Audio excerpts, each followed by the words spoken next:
அருட்பெருஞ்சோதி அருட்பெருஞ்சோதி தனிப்பெருங்கருணை. உணவு முறை: காலையில் இளம்பெயிலிலே தேகத்தில் படாதபடி பொழுது விடிந்து 5 நாழிகை பரியந்தம் உடம்பை போர்வையோடு காத்தல் வேண்டும். பின்பு வெயிலில் நெடுநேரம் தேகமெலிவு வராதபடி உழைப்பை கொடுத்து கொள்ளாமல் லேசான முயற்சியில் சிறிது வருத்தம் தோன்ற முயலுதல் வேண்டும். பின் இளம் வெந்நீரில் குளித்தல் வேண்டும். விபூதி தரித்து கொள்ளல் வேண்டும்.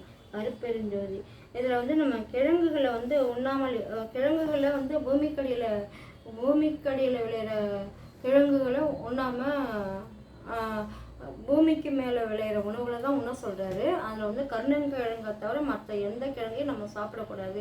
நம்ம உடம்பு பூமிக்கடியில் போகக்கூடாது.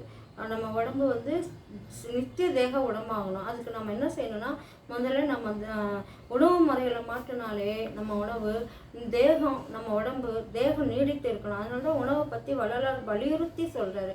அதை எப்படி சொல்கிறாருன்னா, கருணைக்கிழங்கை தவிர மற்ற எந்த கிழங்கு பூமிக்கடியில் விளையாட்டு சாப்பிடக்கூடாது. அது மாதிரி கடுகை நம்ம சேர்க்கக்கூடாது. கடுகு சேர்த்தா உடம்புல முதிர்ச்சி ஏற்படும். நம்ம என்று எளிமையோடு இருக்கணும்னா கடுகெல்லாம் தவிர்க்கணும். சூடான பொருளை தான் சாப்பிடணும்.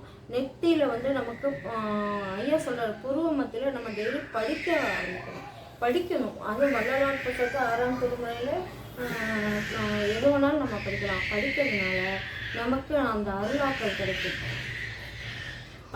கிடைக்கும். நம்ம என்ன செய்யணும்னா, முதல்ல என்ன செய்யணும், டெய்லி படிக்க பழகும். வள்ளலார் புக்கை அகவல் பாராயணமாகுது, இல்லை அனுபவ மாலை, அப்படி ஏதாவது ஒன்று நம்ம வள்ளலார் புக்கை நம்ம 100 பாடல் படிக்கணும்.